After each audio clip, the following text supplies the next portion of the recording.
computer. Well, hello everybody. It is November 14th, 2024, and we are the Violet Flame Triad of the molecular order. Here one more time, in the middle of time and space nexus continuum, sharing our thoughts, our deepest desires, and exploring a few more mysteries. The mystery of godliness, how great it is. Okay, first, before we get into the lesson, let's go around and we can share all the highlights of our past week and all the wins we've experienced and see how we can stimulate and motivate each other to onward to a greater level of greatness.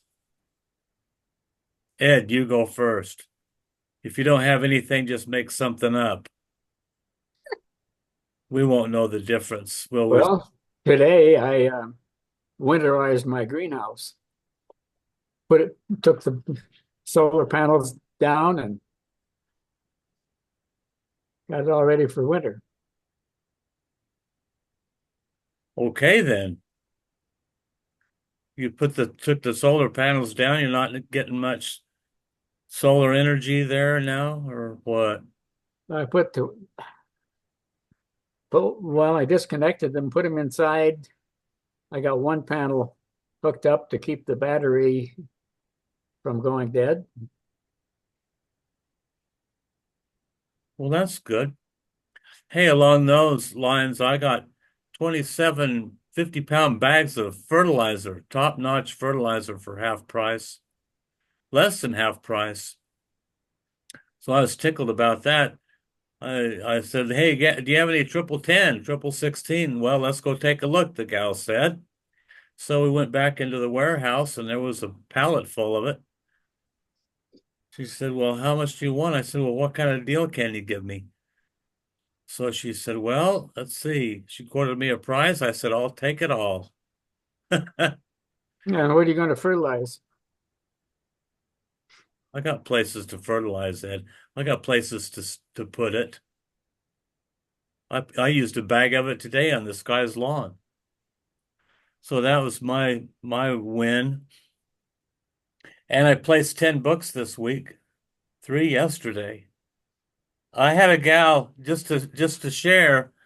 I had a gal that I showed the book to, and they were flying out to California, so they just took the book with them. And I asked her how she liked it. She said, "I loved it. I read it all, and I'm going to order a copy on Amazon for my friend." So I thought that was good. And then I had two gals that are customers of mine, and they're both single. Husbands are gone. Both like to shoot guns.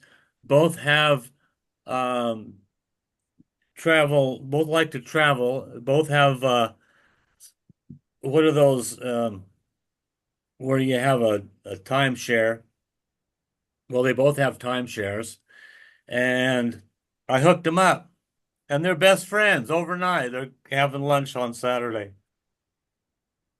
They both have a copy of my book, and they just have a lot in common. So that was a link up I got to do, and I don't know, stuff like that.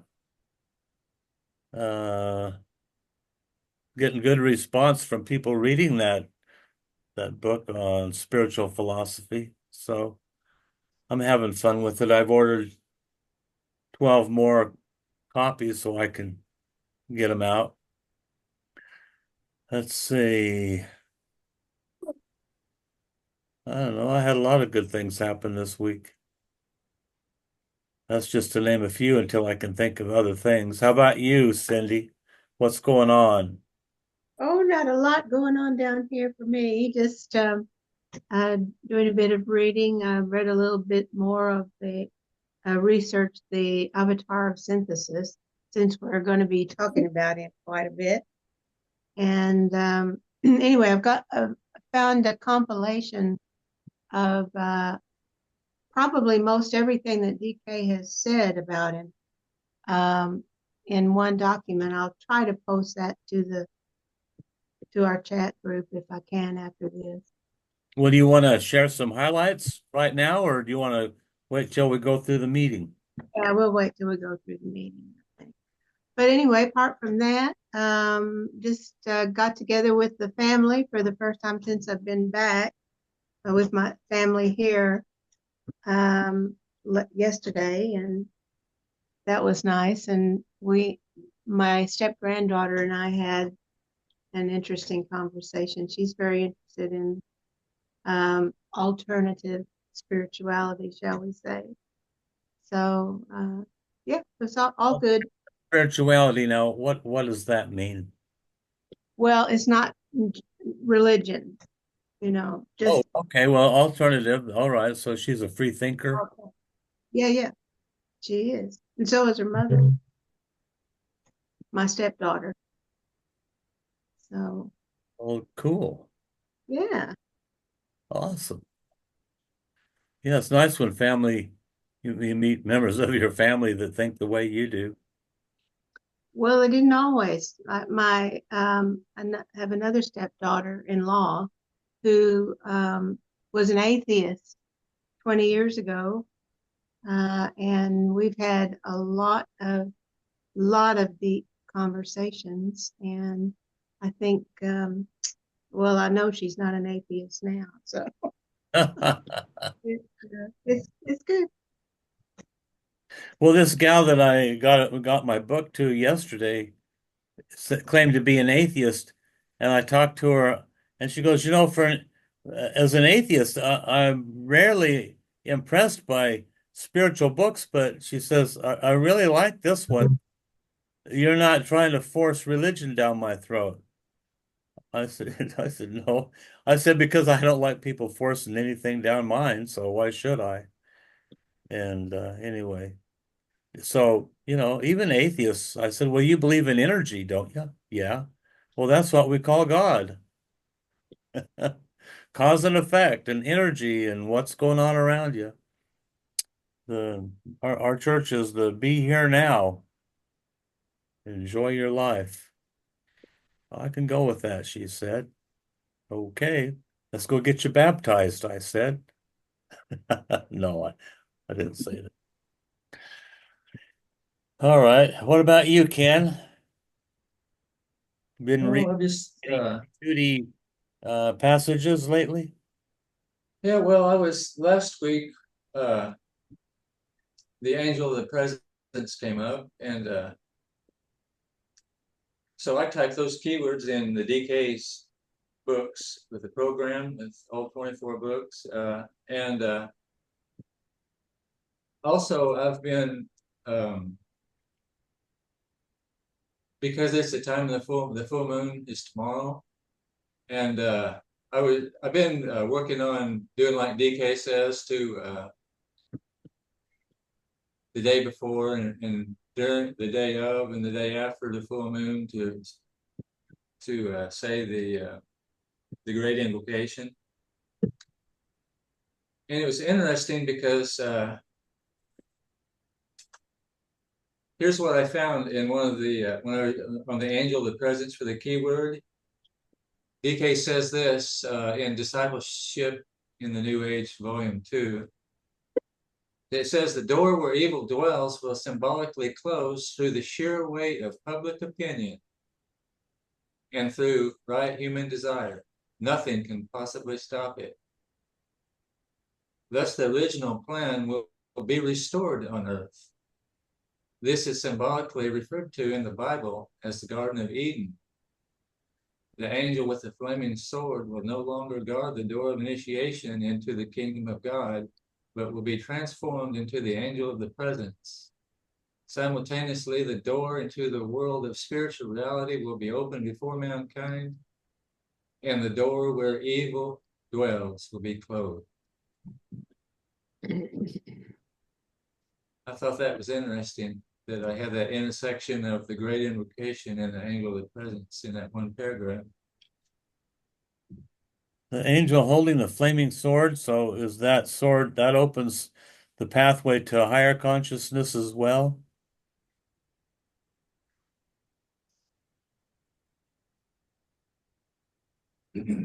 You know, I'm not sure exactly who the angel of the flaming sword is. Could I be thought the dweller so that for the individual, the dweller stands before the door. I don't know about humanity itself. well, there's a lot of doors that need to be sealed where evil dwells, and a lot of spiritual doors that need to be opened. Oh, I did have something else come to me when I was contemplating the great invocation about that phrase. Um, what this evil is, well, just say in our recent, this could go all the way back to Atlantis, but in recent times for us, in World War I and World War II, when the Dark Brothers started suppressing humanity, trying to push control on us. And that, they want to throw people into a lukewarm state.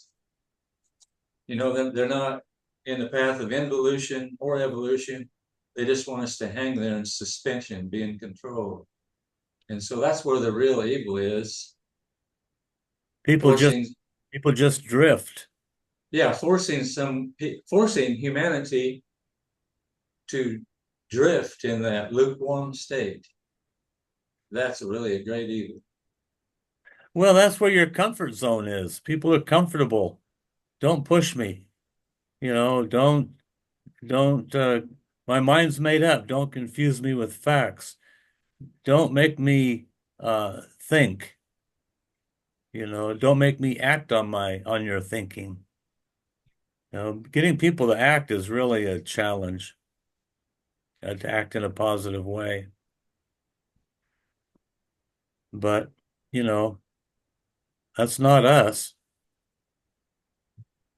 That might be mainstream humanity, where the herd, you're talking about the herd or the masses of humanity that are controlled, well, controlled by the media, by television, by alcohol, by drugs, all the things that you just have to let go of. Is that what you're talking about there, Ken? Yeah, that's And who's going to impose their will on us? Who are these slayers of righteousness? that's something. Now, there's something I'm not real clear on. We know that there are certain people in the hierarchy that are in complete agreement. They were not in complete agreement about even sending us the great invocation back in whenever it was, 1934. 42, 40. Or when, anyway, but the Christ overruled and said we are ready, and so we have it. It's a good thing. But where the Bible is talking about there is war in heaven, and I don't remember which, somewhere in the New Testament talks about the principalities on high or something like that. These evil beings that cannot incarnate. Who exactly are they? They're not part of the hierarchy, No. but they're out there and they affect human consciousness. Well, they can. For those who are susceptible to it. You're talking about where we fight principalities. We fight unseen dark forces. Yeah, well, there are a lot of forces out there. Um, Laziness is probably one of the biggest forces. But I don't really feel I'm affected by the Dark Brothers. No, it's the emotional type that Yeah. mostly And do get you affected. think that the boogeymen are after you?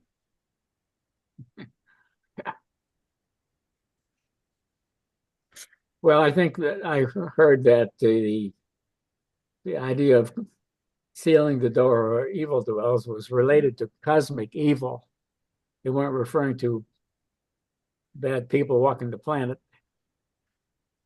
Yeah, well, Well, the thing is that, wherever there is light, there's the other side, the darkness. The hand has two sides, the back and the front.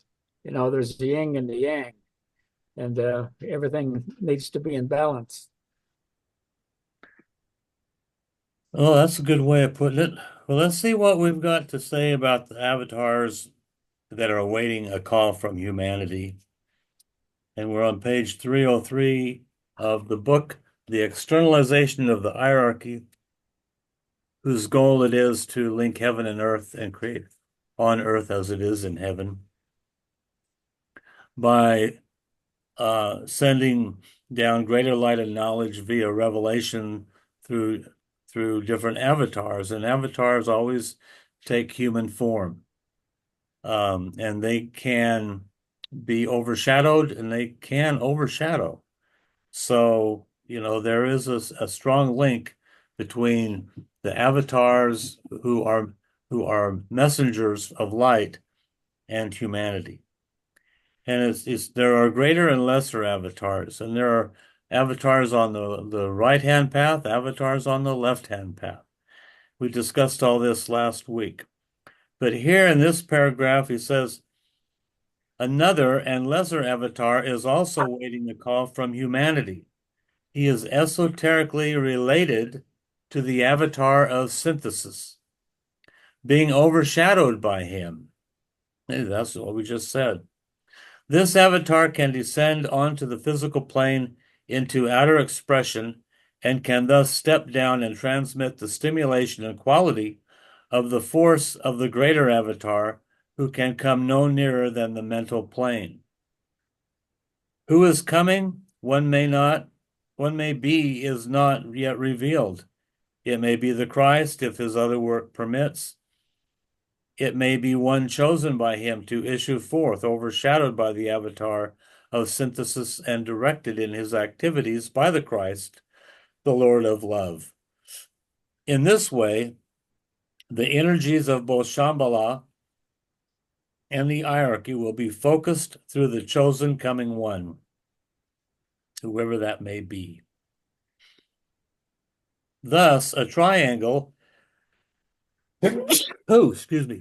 Thus, a triangle of loving, powerful energy will be created, which may prove a more effective way of releasing energy and a safer way than the focused impact of one selected force might be.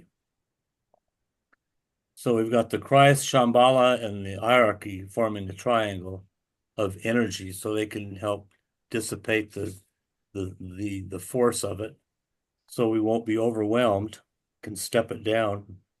Since I realize the difficulty of this subject and perhaps may simplify the matter by a brief summation. 1. A great cosmic avatar can come if the hierarchy and humanity can stand together with massed intent. There's that word again. We have to stand, so humanity and the hierarchy have to stand and want the same thing with massed intent. A, he will descend into the three worlds of human endeavor, but no nearer than the mental plane. B, he will transmit a cosmic energy whose quality is synthesis. This will express itself through harmony and unity, producing necessarily understanding, promoting goodwill, and eventually ending the separative, isolating tendencies of mankind. In other words, the me and you, and we're all different, and my God's better than your God.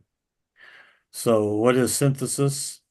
Shared energy, people coming together as one.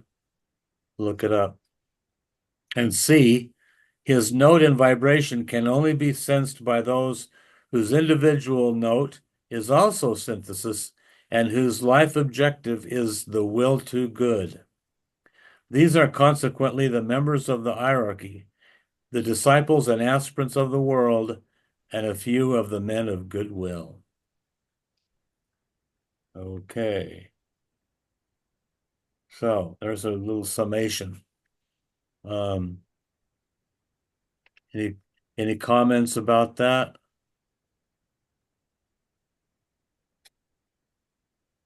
Well, this the synthesis that's spoken of in the Lucille Cederkranz work is the combination of the first, second, and seventh ray.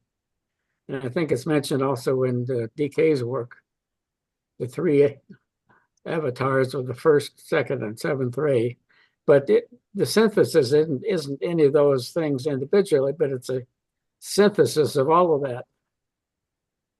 It is. Well, and there is an avatar of synthesis, and his role will be to gather together all good people, ideas, ideologies, groups, into a collective whole based on goodwill toward Well, yes, and also we read earlier that what he'll bring, we don't even have an idea.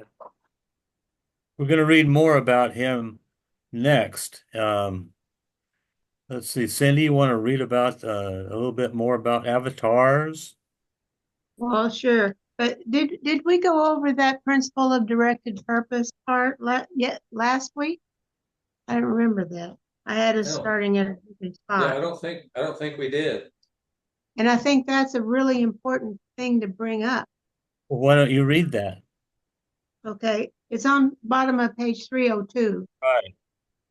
All right. When the avatar comes, he will convey to humanity something for which we have as yet no true name.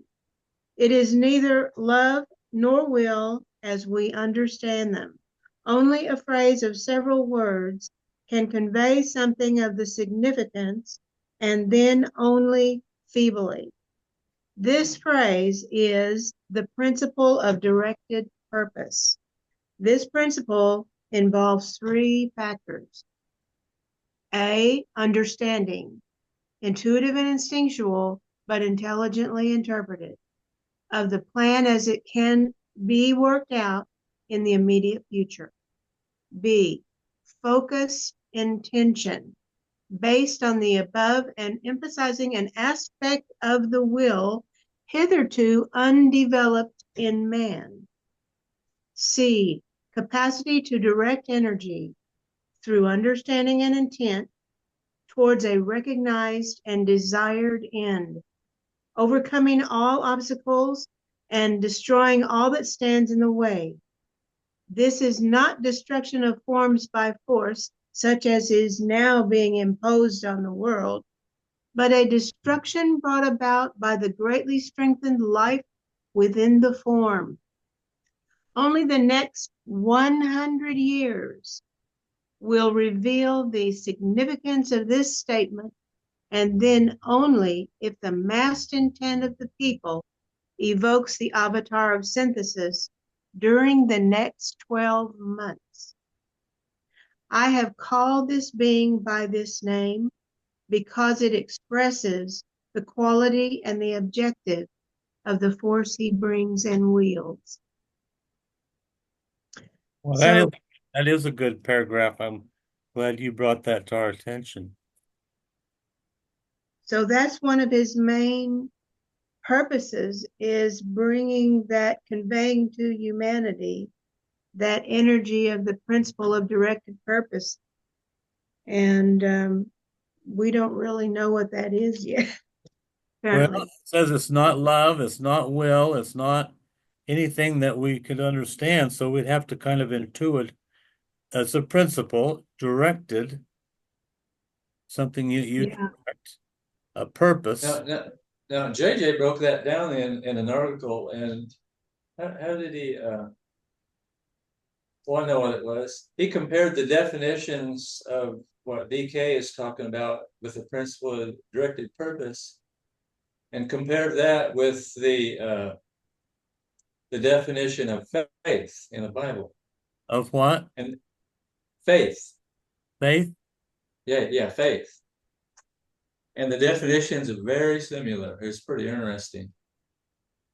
All right.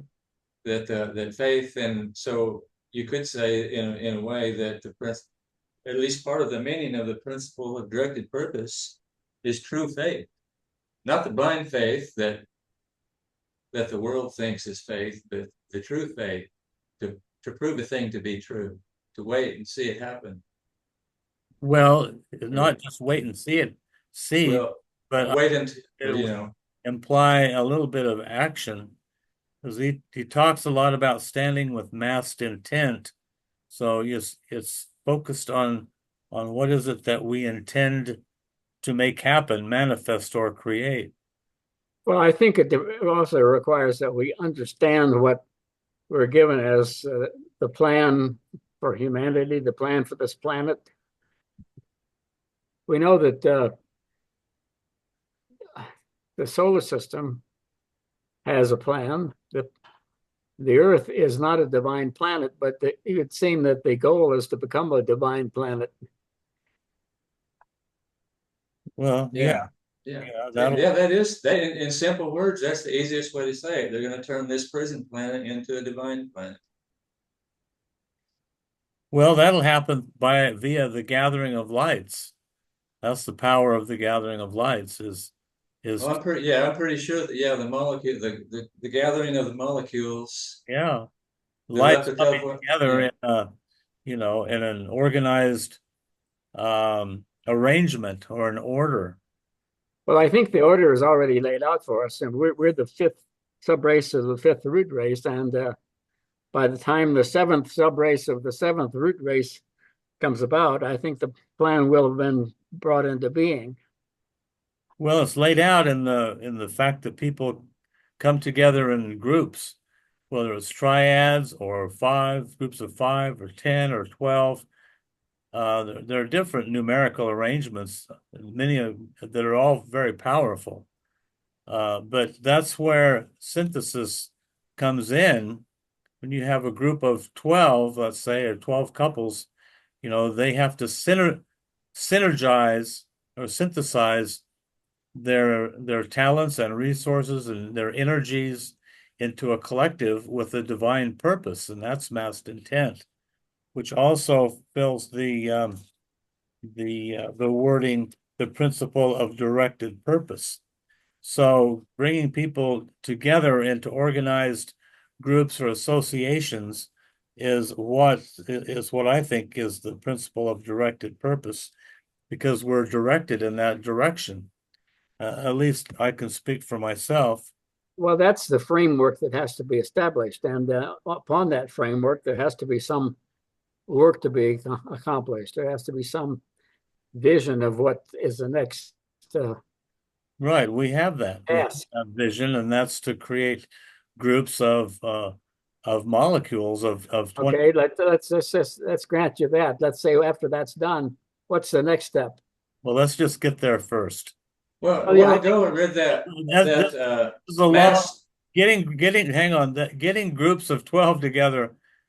This is not an easy thing. This is anytime you create use the power of creation. You have a vision, and with that vision, after that, you set goals around that vision, and then you have a plan. And the plan is to bring people together into some kind of friendship or association or organization and take them as high as you can. And then that's the goal. And then introduce them to the molecular construct. Oh, well, this is where we really connect.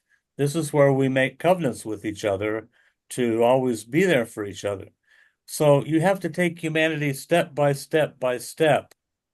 Now, my next step is I've got about 50 people in my area that are reading this book, and my next thing is going to be to invite them all to get together, maybe at a restaurant that might have a meeting room, like Wingers has a meeting room where you can gather and have a banquet room and go in and order something and get them together. So that's my next step with these people. Otherwise, they're just out there reading a book and nothing will come of it. But if I like these two women that I got together, they're going to be best friends, and I could sense it. So that's my next step, is to bring these people reading this book on spiritual philosophy together so they can discuss it and I'll lead a class on it, and then see who wants to, take the next step. So I have a plan laid out, and I'll be able to measure concrete results in however they interact with each other and what they want to do about it. So that's what I plan on doing this winter is organizing a little mini gathering. Did you like the book? Yeah. Would you like to meet other people that are reading the book? I sure would. Well, we're having a little get together, and so yada yada. It's going to take a little longer. I need to get a few more people interested. They're just now starting. It's lots of times people get the book and well, have you started reading it? Oh, well, I'm thinking about it. Well, put it in the bathroom, and I'm sure you'll go through a few articles. So that's the plan. Joe, he's written a lot of books. I've written two, and I have other articles that I can write. But whenever you create a plan, you have to give it structure, and it takes time. It's like launching a spaceship. It takes the first part of creation is the launch, and that's really a very difficult part. And then you have to maintain your creation, maintain it, and that's a difficult part. And then once it's filled the measure of its creation, you want to create something else, and so the old has to be let go of, and that's a difficult part. So nothing's easy about creating heaven on earth or creating human molecules. These things are way ahead of average human consciousness. So we have to bring people up to speed slowly. And that's where your intelligence, your intuition, your talents and skills come in. But we're getting a real clear grasp on the planetary hierarchy and their role and how they want to via these avatars take these revelations and step them down so that humanity can grasp them, understand them, and apply them. And the molecular order is just a part of that. But there has to be a link up between humanity and the fifth kingdom, and that's what we're focused on. The link up. So we're making a connection. You're plugging into the socket. You're plugging into the socket. Boy, excuse me. Does that make sense? Well, it makes sense. And, throughout the last millennium, we've been given truths that have not been fully developed in humanity. Like seek first the kingdom of God, and all these things will be added unto you. Everything that's necessary at this level will be worked out. You got a plan, it'll all come together if you keep your eyes single and focused. You'll get him. You're right. You'll intuit parts of the plan and the role you are meant to play as an individual. And everybody's Like the role may be slightly different, but it'll the be game. towards the same purpose of massed intent towards building the kingdom of God on the earth. Or Part of the difficulty, like in the United States, for example, there's no way you could understand the gathering principle if you didn't understand eternal progression due to reincarnation. But most of the United States don't even think about it. They don't know about it. But then you go to the east, like in India, they believe in reincarnation, but they still don't understand the gathering principle because I think it just hasn't been taught to them. I don't know.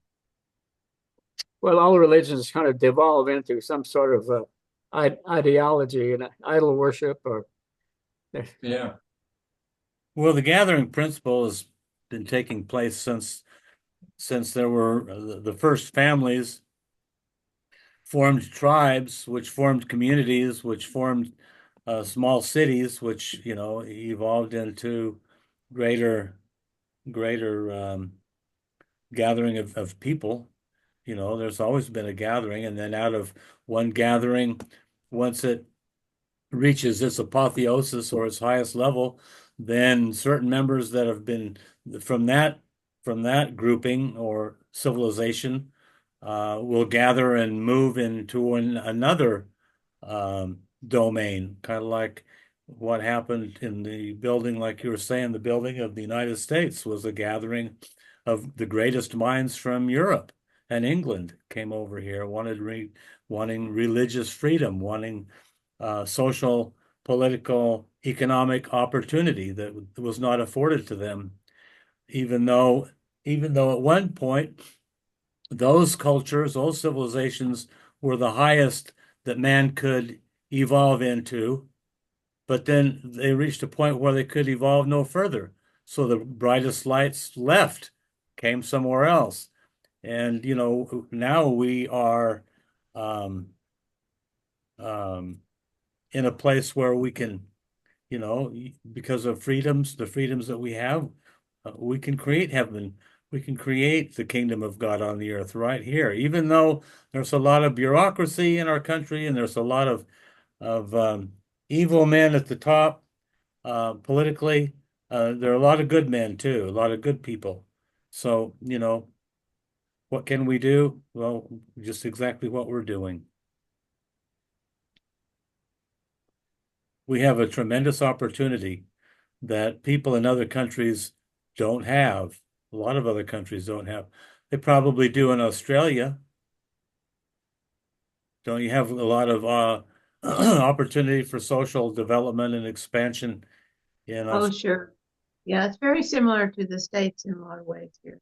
Right. And there's a certain amount of freedom of movement and free thought in England, but not as much as here. So, we got to take advantage of where we are and what we've got.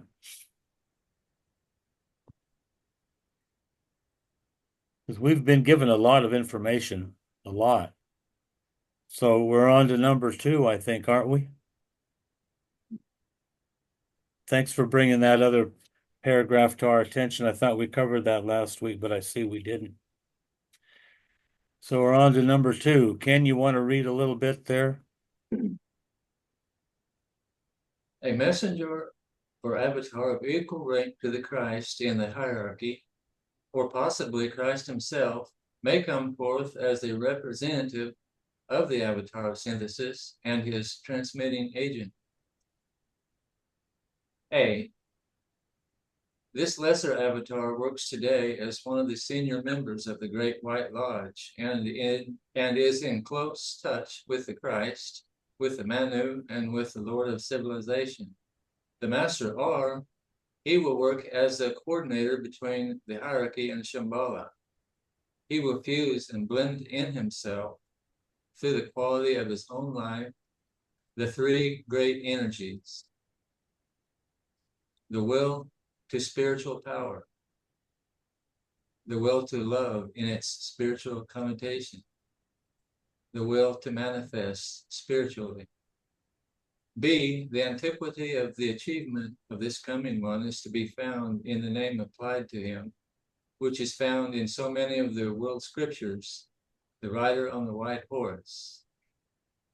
This refers to the time prior to the phrase so well known in the Christian fields, the lamb slain from the foundation of the world. In the earlier cycle, the then initiates spoke of the sacrificial horse slain to all eternity. It conveys the same basic idea.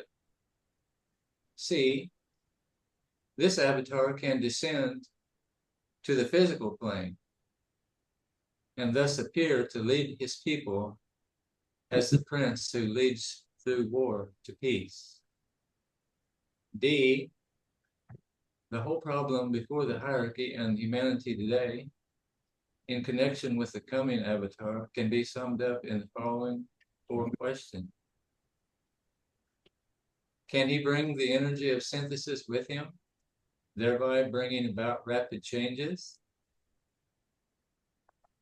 This depends upon his being overshadowed by the avatar synthesis, and upon that avatar being evoked through the demand and the massed intent of humanity, aided by the hierarchy.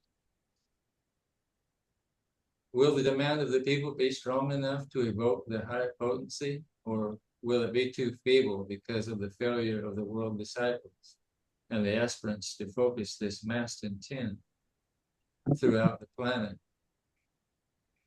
Will the higher overshadowing not take place, and only the lesser avatar come to institute a slower method of gradual reform? This slower method will be necessitated only if and because humanity will have demonstrated its inability to call forth and receive the higher measure and more potent vibration of divine energy.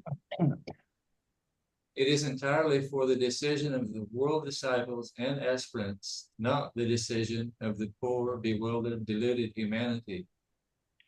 Will the world disciples and aspirants appreciate the crisis and opportunity? They have not yet, as a whole, done so. Well, that's what we were just saying, you know.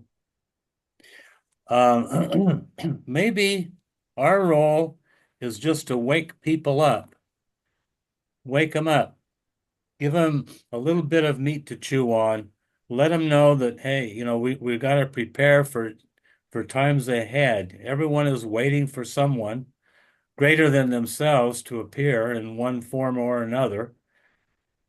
And here we're reading about these avatars that are waiting for humanity to reach a critical point, where they stand with massed intent to draw down these spiritual forces of light. So maybe our role is just to, get people ready, prepare them, wake them up a little bit. So yeah, if you're watching this video at home one day, wake up and know that one greater than us will be appearing soon, and his intention will be to gather the lights, synthesize their energies, and use these human particles to create a better world. And whatever role you want to play is up to you. The opportunities are vast and numerous. Like DK says to some of his students, he reminds them that I've known you for many lifetimes. He's telling his students that. Of course, they don't remember it, but he does. And so some of the people that you see in your circle, all of us do, Curtis, our circle that we connect with, and your family and friends and people you meet in the cafe and stuff, we'll reincarnate with these same people again in the next life, and the next, and the next, So Well, see, I know I'm connected with people in this group. I know my uncle and I have spent many lifetimes together doing this work.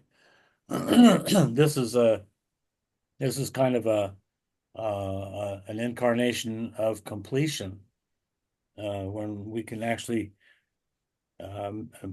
measure some of the fruits of our labors through the bringing the good people together, and we're both aligned on that. The fact that we were born into the same family was not an accident.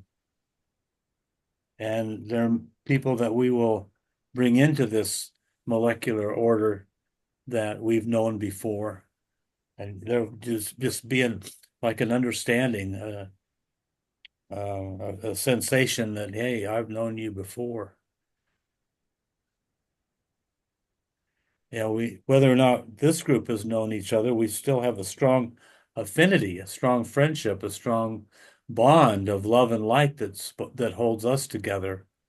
Even if this is our very first time, it doesn't matter, because we are aligned with higher purpose, and that's what links us. the bond that cannot be broken.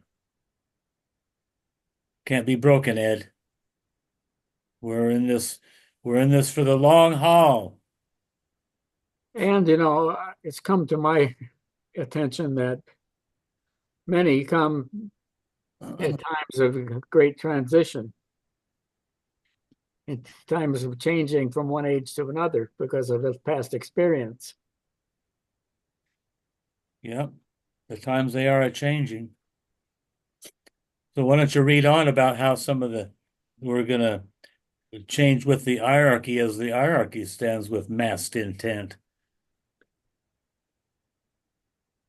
Well, I'm going to get to the point where the demand of the people have to be strong enough, and most people are just satisfied. They just go along and have every day be like the next, and have a new car every once in a while.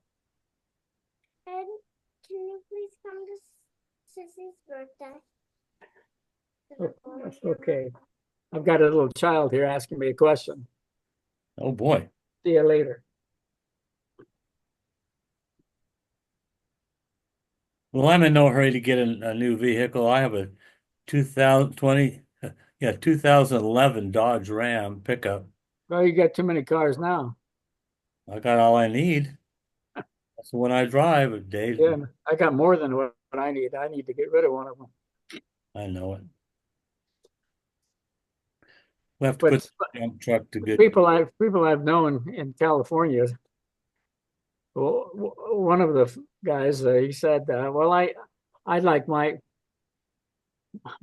philosophy to be simple. And he says he goes to the Catholic Church, and well, there's a couple of people like that. They say, I want it to be simple. I don't want to know anything that stresses me out. Well, you have to have a thirst for knowledge, Ed, and not everybody has that. Well, what's going to happen is my intuition tells me that the future is going to push people through a small hole, and they're going to come out on the other side looking for something to save them. And that's what has to happen before the mass intent gets any stronger. They're getting squeezed to that small hole. Yeah. Right.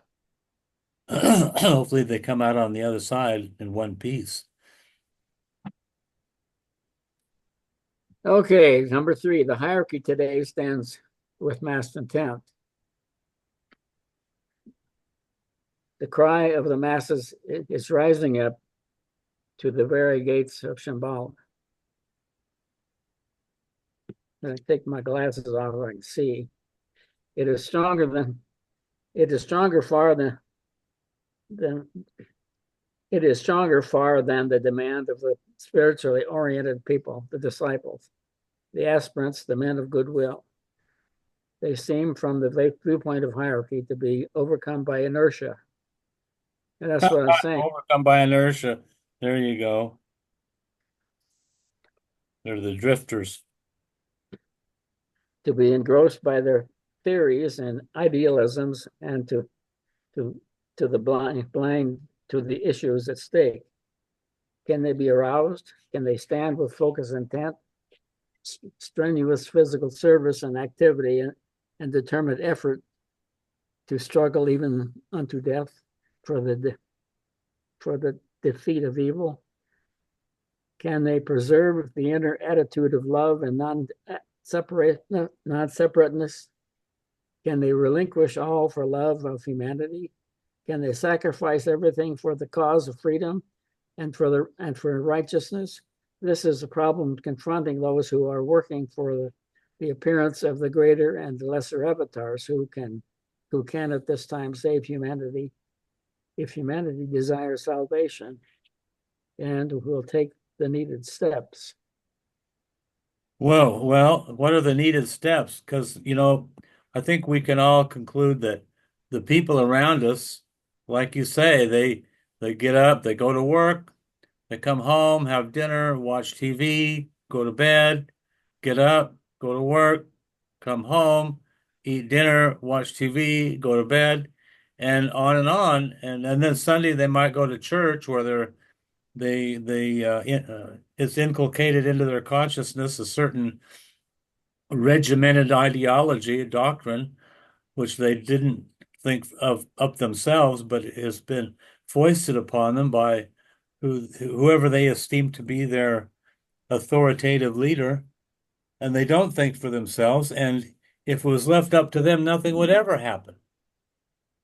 It kind of reminds me of something Jim Rohn said once at a gathering I went to, and he said, for most people, they say, if you work where I do, you come home, you got to get a bit, you got to get a bite to eat, you got to watch a little TV, then you got to go to bed.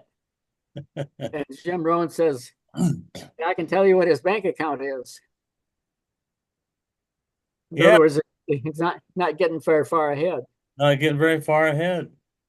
Hey, Curtis, let's make sure we allow Cindy plenty of time to expand on that principle of directed purpose before we run out of time.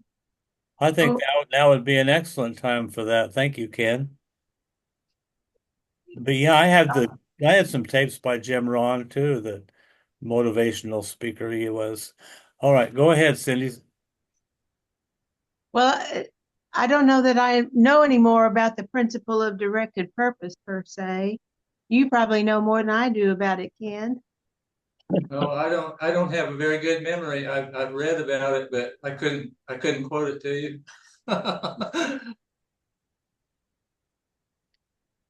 No, what I'll do is, I think this is pretty much one of the only places he talked about it. He may talk about it in one other place, but Well, I think I'll, when you really take time to consider what that means, when you have a vision and you have the will to accomplish that vision, it becomes a directed purpose. yeah. He does say that here that it's something that as yet we have no true name, but the closest he can come to it is a principle of directed purpose. And he also says that it's an aspect of the will that humanity doesn't understand yet. I just wonder if we've come closer to understanding that in the last 100 years. He did say something that was about only the next 100 years will reveal the significance of this statement. Well, didn't you say something about something had to happen in the next 12 months? Yeah, Well, yeah. that's long past. Yeah, exactly. So did it happen?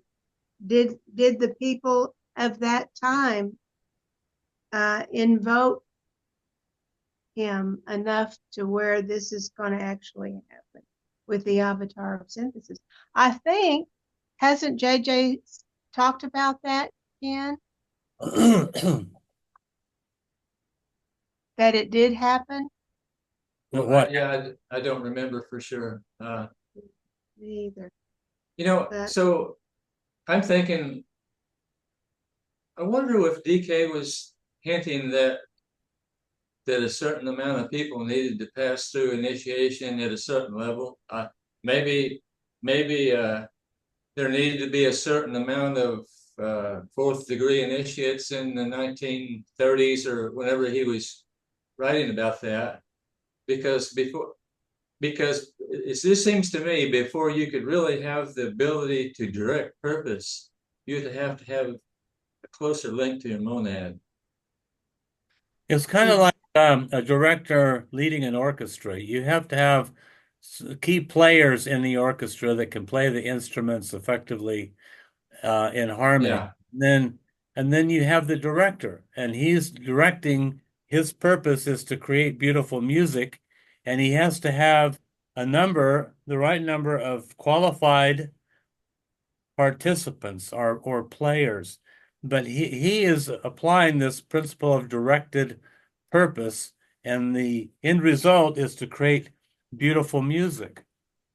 And our end result is to awaken a chord within people so that they go, aha, yeah, I'm in sync with what you're saying.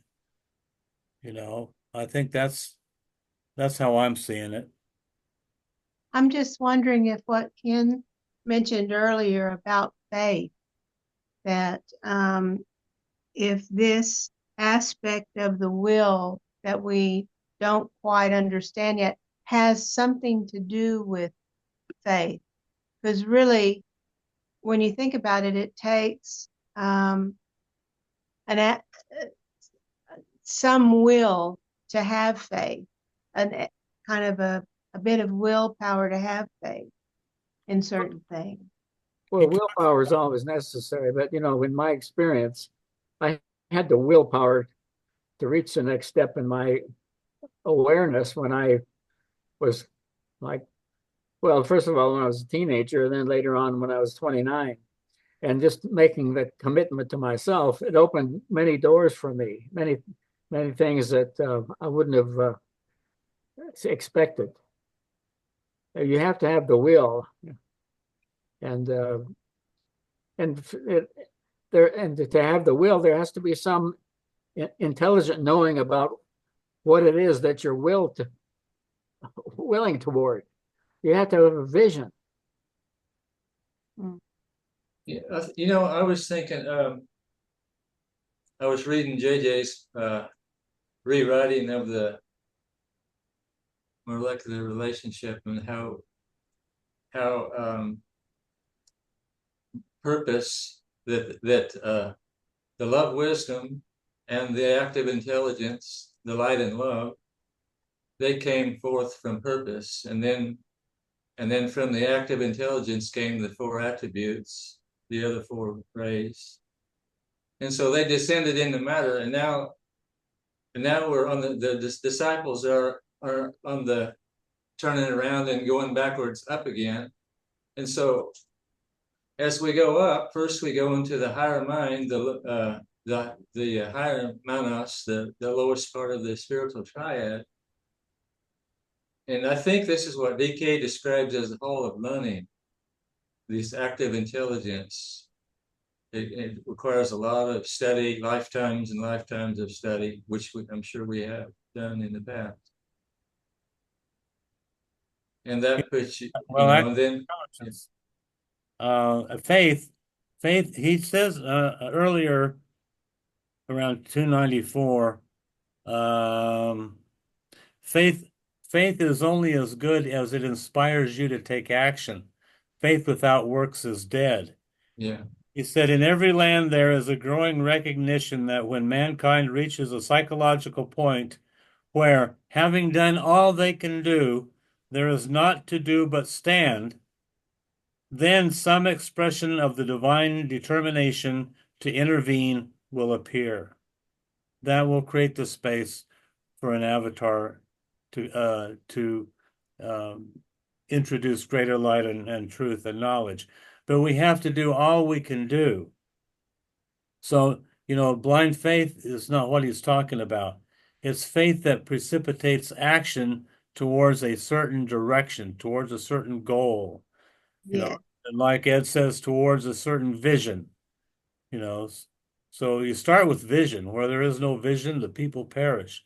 You start with an idea, a vision, a dream, and then you set a goal around it. And then around that goal, you make a plan, a game plan, step by step by step, what we will accomplish. And then you have to be able to measure the success of each step. and I'm measuring my success by how many people buy this book. That's one measurement, and then how many of those people want to meet other people, and that's another measurement. So you have to know how to measure what your steps are towards manifesting your vision. So, um, what's our next step? I don't. Well, we're taking it. We're taking it. Now, Ken, didn't you have something you wanted to share on the avatar of synthesis that you looked up? Cindy does. She had, Was that you? yeah. I'm just going to put this compilation of of quotes about from DK on the chat. And it's only about 10 pages, but I think it's fairly comprehensive. It's most, if not all, of the things he said about the avatar of synthesis. 10 pages. So maybe if everybody has a chance to glance over that, maybe we can talk about it next week.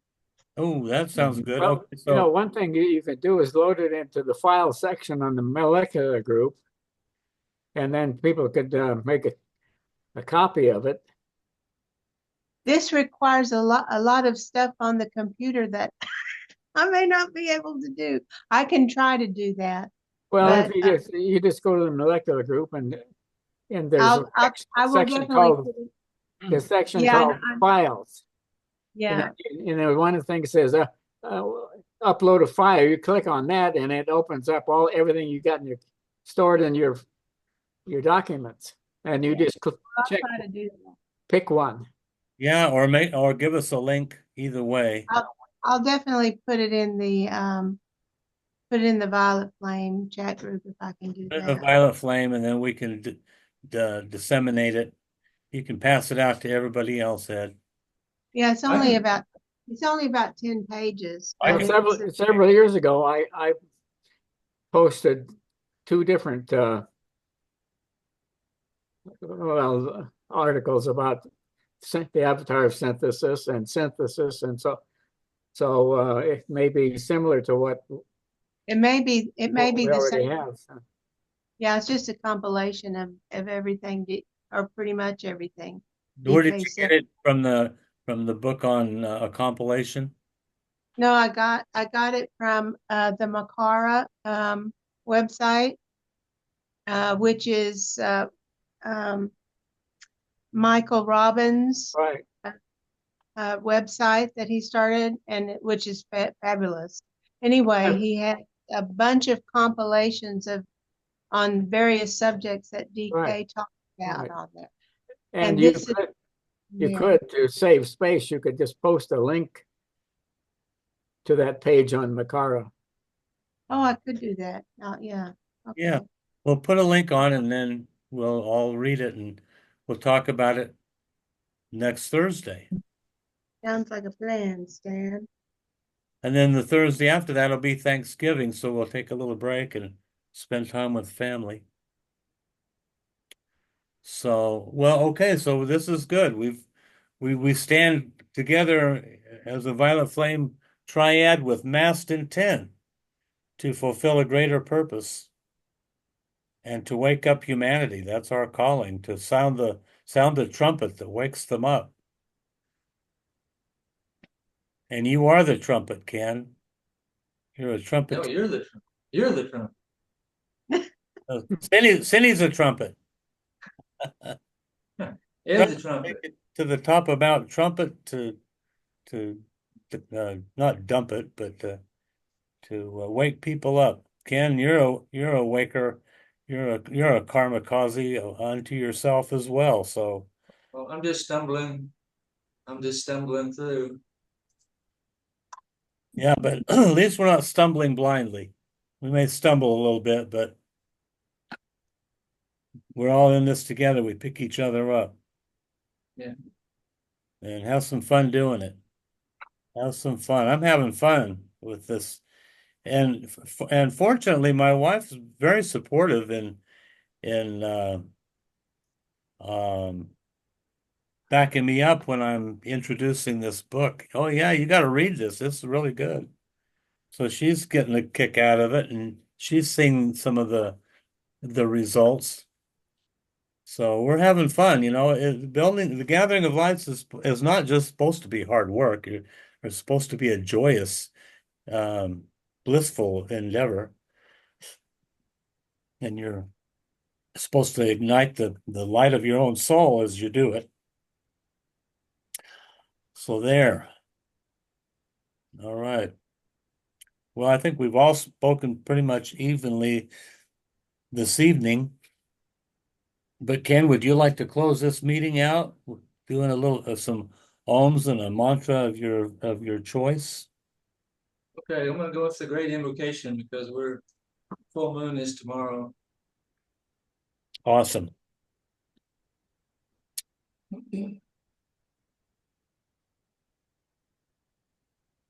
Great invocation. Oh.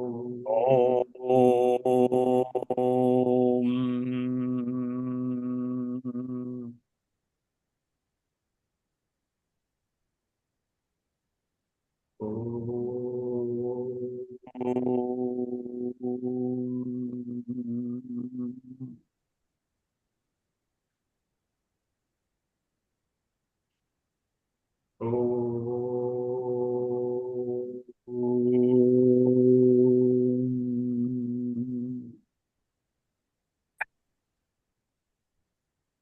From the point of light within the mind of God, let light stream forth into the minds of men. Let light descend on earth.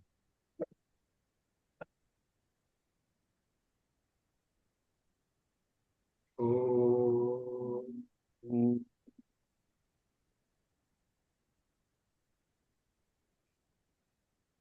From the point of love within the heart of God, let love stream forth into the hearts of men. May Christ return to earth.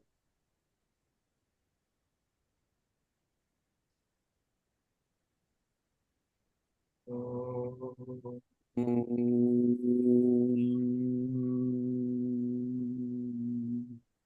From the center where the will of God is known, let purpose guide the little wills of men, the purpose which the masters know and serve. From the center which we call the race of men, let the plan of love and light work out, and may it seal the door where evil dwells. Let life and love and power restore the plan on earth.